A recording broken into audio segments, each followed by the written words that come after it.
안녕하세요. 저는 해커스에서 리스닝을 담당하고 있는 김윤지라고 합니다. 만나서 반갑습니다.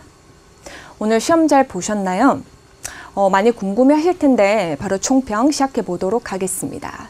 제가 오늘 담당하는 파트는 바로 파트 2, 4인데요. 먼저 전체적인 난이도를 알려드리자면 파트 2 같은 경우는 꽤 어려웠어요. 그래서 제가 상으로 측정을 했고요. 파트 4는 파트 2만큼 어렵지 않았기 때문에 제가 중상으로 한번 만들어 봤습니다. 자, 먼저 파트 2에 대해서 제가 설명을 해드릴게요. 자, 왜 상으로 제가 만들었냐면 우회적인 답변들이 꽤 많이 들어가 있기 때문에 예를 들어서 where라는 의무사만 들리면 여러분들은 당연히 장소 이렇게 생각을 하는 거예요. 근데 우회적인 답변은 이제 장소가 안 나오거든요. 첫 번째 예문을 같이 한번 읽어보도록 하겠습니다. Where did you find the computer keyboard? 라고 물어요. 어디서 찾았냐? 라는 질문인데 보통 직접적인 응답은 뭐 장소 이렇게 딱 떨어지게끔 응답을 하면 좋지만 I ordered it through the website. 웹사이트 통해서 나는 주문했습니다. 라는 식으로 우회적인 답변이 날 수가 있다는 거죠. 그리고 through the website 대신에 우리가 다른 말로 온라인 이라고도 표현할 수가 있거든요. 잘 모르시는 분들은 좀 챙겨가 주시고요. 두 번째 예문 또 볼게요. Where do you keep extra books? 어디다가 보관하는데? 얘도 마찬가지로 장소를 물어보기 때문에 딱 떨어지게끔 뭐 방 안에 아니면 책상 위에 이렇게 알려주면 되게 좋잖아요. 근데 또 한편으로는 I think they're sold out. 이미 다 품절이 됐다. 다 팔렸다. 라고 해도 말은 되거든요. 이런 것들이 바로 우회적인 답변이라고 합니다.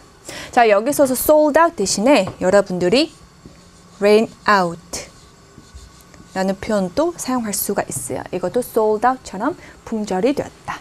더 이상 재고가 없다는 뜻이거든요. 같이 챙겨주시고요. 두 번째 예문 들어볼게요. when. 자, 여기서도 마찬가지로 when이라고 하면은 당연히 시간이라고 생각을 하는데 그게 아니거든요. When will the meeting begin? 어디? 언제 미팅을 할 거니? 그러면 우리가 생각했던 응답은 이번 주 금요일이다. 아니면 오늘 오후다. 아니면 5시가 이후다. 라는 응답인데 Let me ask the manager. 매니저에게 물어보도록 하겠습니다. 라는 우회적인 답변이 날 수가 있는 거예요. 전 토익의 고수분들은 이제 Let me ask the manager 이런 거를 많이 수업 시간에 다루시거든요. 그리고 앞으로 여러분들이 또 시험을 잘 보셔야 되니까 자, 이 표현 말고도 Let me check 또는 Let me find out 제가 알아볼게요. 라는 것도 괜찮아요. 또 한편으로는 I'll ask 제가 물어볼게요. I'll check 제가 확인해 보겠습니다. I'll find out 제가 또 알아보겠습니다. 라는 응답도 하나의 우회적인 답변이 될 수가 있더라. 자, 세 번째 who도 역시 들어보면 무조건 뭐 사람 이름 이렇게 생각을 하는데 그게 아닌 경우도 있거든요. 예를 들어서 Who will present the report at the meeting? 이라는 질문에 누가 발표를 하느냐라는 거잖아요. 뭐 사람 이름 이렇게 나와주면 좋지만 I'll check the agenda. 제가 어젠다를 확인해 보도록 하겠습니다. 라고 우회적으로 알려줄 수도 있다는 거죠.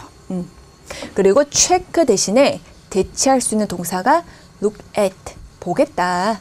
또는 look into도 유명해요. 무언가를 조사하다. 즉, 더 자세히 알아보겠다라는 의미거든요. 같이 챙겨주시길 바랍니다. 두 번째 예문도 한번 볼게요. Who's going to submit the financial report? 누가 제출을 할 것이냐라는 질문이에요. 그럼 여전히 사람 이름 이렇게 먼저 생각을 하실 텐데 자, 보시면 I thought it was due last night. 어젯밤 마감 아니었나요? 라는 응답도 어색하지가 않아요. 물론 영어로 들었을 때 당연히 어색해요. 근데 우리 한국말로 해석해 보면은 그렇게 어색한 답변은 아니거든요. 그런 것들 여러분들이 A, B, C 들으면서 진짜 아닌 거는 소거하면서 결국 마지막에 남아있는 어색한 답변이지만 이 문장을 고를 줄 아셔야 됩니다. 자, 계속 이어서 갈게요. 자, why. 보통 why라고 하면 뭐 이유. 그럼 당연히 왜냐하면 이라고 생각하면서 이유를 알려주면 되는데 그게 아닌 경우도 있어요. 자, 예문 한번 보면서 파악해 볼게요. Why are car sales figures so low this month? 라고 물어봅니다. 왜 자동차 판매량이 굉장히 낮을까요? 이번 달에. 왜냐하면 뭐 경기가 안 좋아서 라는 이유를 알려줄 수도 있지만 또 한편으로는 I have no idea. 잘 모르겠어요. 이렇게도 말은 되거든요. 그렇죠? 그러니까 너무 이유만 생각을 안 하셨으면 좋겠어요. 그리고 제가 추가적으로 I have no idea와 똑같은 의미를 가지고 있는 다양한 표현들 준비해봤는데 I'm not so sure. 그렇죠? 다 아실 거예요. 또 I'm not certain. 확실하지 않습니다. 즉 모르겠다라는 표현이고요. I wish I knew. 저도 알았으면 좋겠죠. 전부 다 똑같은 의미니까 같이 챙겨주십시오. 계속 이어서 what. 자, 예문 한번 볼게요. What's the problem with the photocopier? 자, what's the problem? 문제점을 물어보고 있어요. 그분이 당연히 복사기의 문제점을 알려줘야 돼요. 뭐 잉크가 없다 아니면 뭐 복사기가 뭐 종이가 끼었다 이런 식으로 직접적인 문제점을 알려주면 되는데 또 한편으로는 I already contacted the technician this morning. 이렇게 되게 특이한 응답이 날 수가 있다는 거죠. 저 이미 기술자한테 연락했습니다. 즉 이 상황이 잘 모르겠다라는 의미가 포함이 되어 있는 거예요. 그리고 problem 대신에 대체할 수 있는 게 matter. 그래서 what's the matter with the photocopier? 라고 해도 되는 거고 또 한편으로는 what's wrong? 뭐가 잘못됐냐? 라고 문제점에 대해서 궁금할 때 what's the problem? What's the matter? What's wrong with? 이렇게 물어보면 됩니다. 되게 특이하죠? 자, 계속 이어서 할게요. 이제는 평소문이에요. 평소문 같은 경우는 전체 맥락을 통해서 여러분들이 가장 알맞은 응답을 골라주셔야 되기 때문에 조금 어려운데 자, 역시 우회적인 답변이 많이 나왔습니다. 자, 하나씩 볼게요. I don't know what this message means on the computer 라고 하더라고요. 이 컴퓨터에 뭔가 메시지가 떴는데 이해를 못하는 거예요. 잘 모르겠다. 그럴 때는 옆에서 어떻게 응답을 했냐면 Sarah is good with computer. 세라 컴퓨터 잘 다룰 줄 알아. 즉 세라한테 물어봐 라는 표현이잖아요. 그렇죠? 즉 나는 모르겠습니다. 세라한테 한번 물어보세요. 라는 의미니까 요것도 우회적인 답변으로 유명해요. 두 번째 예문 더 볼게요. You can join the book club with us. 너는 우리랑 북클럽 조인했으면 좋겠어. 조인해봐 라고 제안을 합니다. 그럼 여러분들은 제안을 yes, 수락하거나 또는 no, 거절식으로 응답해 버리면 되는데 이 yes를 알려주는 응답이에요. 근데 우회적인 답변이거든요. That's what I've always wanted. 제가 바로 원하던 거예요. 바로 yes를 우회적으로 응답을 하는 거죠. 그렇죠? 자, 세 번째 예문 한번 볼게요. I have to miss 3 o'clock conference meeting. 제가 3시에 컨퍼런스 미팅을 빠져야 할 것 같습니다. 라고 말을 해요. 그때 여러분들 옆에서 이제 제대로 된 응답을 뱉어주셔야 되는데 되게 특이한 응답이죠. 바로 Who will write the minute? 여기서 minute 하면은 회의록이라고 해석을 하거든요. 그래서 누가 회의록을 적을 건데 네가 빠지면 누가 적을 거야? 이런 응답. 우리말로 해석해 보면은 그렇게 나쁘지 않아요. 이런 응답을 여러분들이 잘 찾아주셔야 되는 겁니다. 그리고 회의록을 적다라는 표현을 다른 표현으로 take notes. 이것도 필기하다, 받아 적다라는 뜻이죠. 그래서 who will take notes 이렇게 해도 말은 되거든요. 계속 이어서 볼게요. 자, 선택 의문문입니다. 자, 선택 의문문은 중간에 or가 있어요. 반드시 앞에 있는 A 그리고 뒤에 있는 B를 파악을 해주셔야 되는데 자, 질문이 Did you make the cake by yourself or buy it? 지금 여러분한테 스스로 케이크를 만들었어? 아니면 그냥 샀어? 라고 합니다. 그럼 여러분들은 이제 직접적으로 뭐 둘 중에 하나 골라서 뭐 내가 샀다 아니면은 뭐 내가 직접 만들었다 이렇게 하면 되는데 이렇게 It was a present from my friend. 내 친구로부터 받은 선물입니다. 라고 우회적으로 둘 다 아니다 라고 알려주는 거죠. 보통 물토익이라면 앞에다가 neither, 영국인이라면 neither 라고 붙는 경우가 많아요. 근데 조금 어려운 시험 같은 경우는 이런 것들을 생략하고 그냥 바로 부연적인 설명으로만 흘러날 수가 있다는 거죠. 이런 거를 잘 여러분들이 공략해 주셔야 됩니다. 자, 다음 넘어갈게요. 이제 부정 의문문. 부정 의문문 같은 경우 들을 때 첫 단어가 중요한 게 아니거든요. 바로 뒤가 중요한데 예문을 볼게요. Aren't we having a press conference at 5 o'clock? 라는 질문이 있어요. 자, 들을 때는 aren't가 중요하지 않습니다. 우리 말이야, press conference, 기자회견을 해야 해? 5시에 기자회견을 합니까? 라고 물어보는데 보통 직접적인 응답 같은 경우는 뭐 한다, yes. 아니면 5시에 하지 않습니다, no 라고 하잖아요. 근데 우회적인 답변으로는 It's not on my schedule. 제 일정표에 없는데요. 즉 바로 앞에 no가 생략이 되어 있더라라는 겁니다. 바로 no를 알려주고 있는 우회적인 답변이에요. 또 참고로 schedule 대신에요. 대체할 수 있는 단어가 calendar. 보통 calendar라고 하면은 달력이라고 알려졌는데 이 단어가 schedule, 일정이라는 의미도 같이 포함이 되니까 챙겨주시고요. 자, 계속 할게요. 이제 부가 의문문. 부가 의문문 같은 경우는 뒤에 짧게 끝나는 의문문인데 이제 들을 때는 그렇게 중요한 역할을 하지 않아요. 앞부분이 중요하거든요. 자, 읽어볼게요. You are taking a vacation in November, aren't you? 너 말이야, 11월에 휴가 가지? 라는 질문이에요. 그럼 여러분들은 간다, yes. 아니면 나는 계속 공부해야 되니까 못 간다, no. 이렇게 하면 되거든요. 근데 yes, no라고 직접적으로 응답을 하는 것이 아니라 I'll be away for about 3 weeks. 나는 3주 동안 가 있을 거야. 라고 바로 앞에 있는 yes를 우회적으로 알려주고 있는 거예요. 괜찮으세요? 네, 자 여기까지 Part 2 총평이었고요. 다시 요약해 드리자면은 요즘에 직접적인 응답도 계속 나오긴 해요. 근데 하지만 우회적인 답변의 비중이 점점 높아지고 있기 때문에 앞으로 공부를 하실 때는요, 이제 좀 쉬운 거는 버리시고요. 좀 생소한 요런 것들 우회적인 답변 위주로 많이 다뤄보셨으면 좋겠습니다.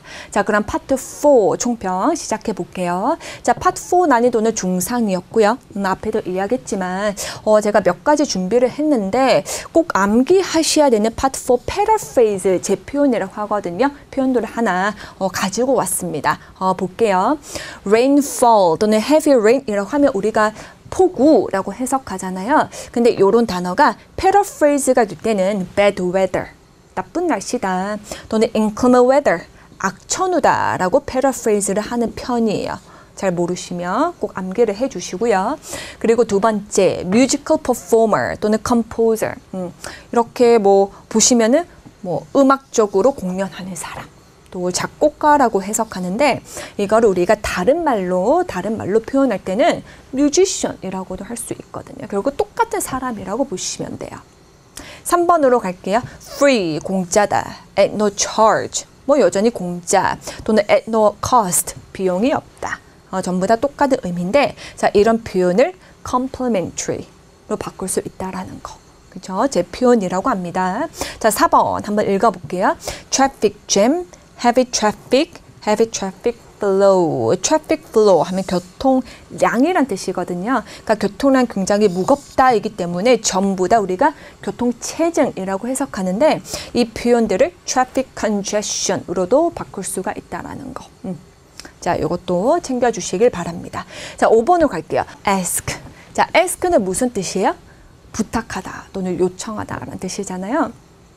직접적으로 ask라는 동사도 들릴 수가 있지만 이 단어가 paraphrase가 될 때는 please로 많이 바꾸는 편이에요. please, 제발. 그리고 I'd like you to remind. 나는 너가 이렇게 쓰면 좋겠다라고 할 때 I'd like you to remind 라는 표현도 유명하고요. request, 요청합니다. 직접적으로 I request 이렇게 들리면 결국 ask랑 똑같은 표현이에요. ask for, 마찬가지고요. 요청하다. 자, 6번입니다. recommend, 권장하다 또는 제안하다라는 의미도 있어요. 그래서 직접적으로 들으면 뭐 I recommend 뭐 이렇게 나올 수도 있지만 또 한편으로는 I suggest, 그렇죠? 그래서 I suggest라고 들리면 recommend랑 똑같구나 라고 챙겨주십시오. 네, 넘어가겠습니다. 자, 이제는 의도 파악 문제. 의도 파악 문제가 있는데 이 의도 파악 문제는 질문 속에 인용어구가 있는 거잖아요. 그래서 인용어구가 나왔을 때 대체 어떤 의미인지 또는 무엇을 암시하는지 물어보는 부분인데요. 특히 이 의도 파악 문제는 정말 어렵긴 합니다. 그래서 우리 토익 학생분들이 가장 긴장하는 순간인 것 같은데 그래도 조금 전략이 있으니까 예문을 보면서 제가 설명을 더 해드리도록 할게요. 자, 이 이야기는요. 파트 4에 출제되는 투어.